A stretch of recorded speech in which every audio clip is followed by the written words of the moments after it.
Kita semua tahu bahwa harta SDA sumber daya alam kita yang namanya nikel dikeduk habis-habisan untuk membuat Tiongkok jadi raja baterai dunia, yang mana harta kita bisa habis tanpa memberikan keuntungan ke bangsa dan negara. Apa buktinya kalau nikel yang dikeduk itu tidak memberikan keuntungan? Buktinya kita saat ini masih cari hutangan bernegaranya. Bisik-bisik di sana-sini di warung kopi sudah jadi pembicaraan umum, namun pejabat yang melindungi perampokan tambang nikel itu terlalu kuat. Jadi tetap saja pengadukan terjadi dan pengiriman dilakukan besar-besaran tanpa kita tahu isinya apa yang dikirim tadi. Mau litium, fero besinya, apapun yang nempel ikutan yang jauh lebih berharga dari nikel, kita tidak tahu. Orang pejabatnya semua baru semua, bernegaranya mana ngerti sih beginian. Kita ilustrasikan. Kalau Anda pedagang, Anda mau beli barang pasti semurah-murahnya. Ingat ya, Tiongkok itu platform berpikirnya adalah pedagang. Jadi kalau beli sesuatu, selain minta harga murah, pasti minta bonus yang banyak. Dalam dunia tambang, pengedukan bahan baku ada di dalamnya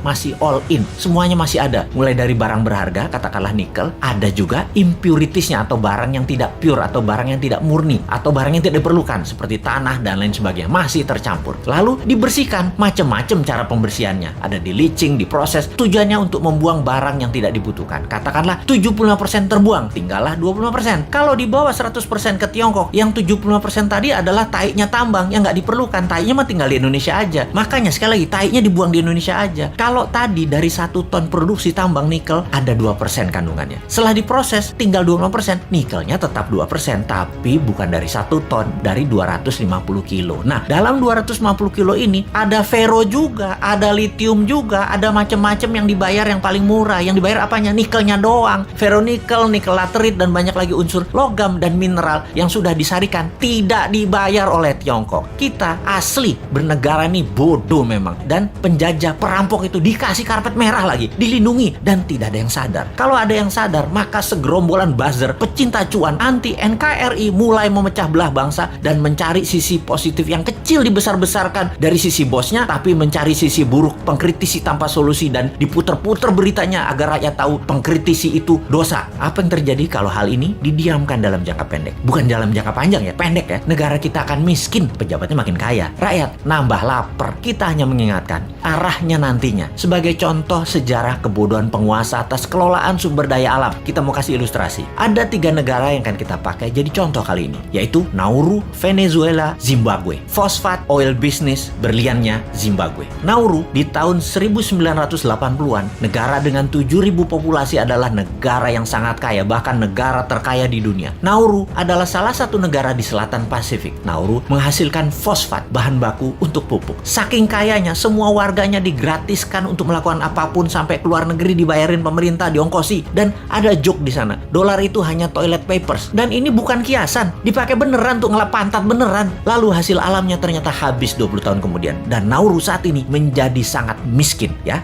Itulah cerita sederhananya. Venezuela dimanja dengan 95% minyak dan gasnya yang diekspor, membuat negara ini menjadi negara petrodolar. Begitu harga minyak anjlok dan uang hasil ekspor tadi hanya buat foya-foya, bukan untuk membangun sektor lain, Venezuela hyperinflasi dan menjadi negara miskin sekarang. Saat ini ketika harga minyak naik, Venezuela sudah tidak bisa produksi lagi dan tidak ada negara mau beli minyak dari Venezuela. Jadilah Venezuela negara paria, negara setengah gagal. Terakhir, Zimbabwe, penghasil berlian. Begitu tambang berlian habis, pecah perang saudara, ambyar negara Zimbabwe yang tadinya makmur dan menjadi salah satu negara termakmur di Afrika. Kesamaan ketiganya adalah tidak bisa mengelola sumber daya alam dengan baik, dijual murah, dikeduk asing, dilindungi pejabat yang berkuasa pada saat itu. Semoga kita bukan jadi negara yang keempat. Uang pinter semua kok pejabatnya, gak mungkin lah ditipu Tiongkok. Emangnya kayak bos men, bodoh beneran.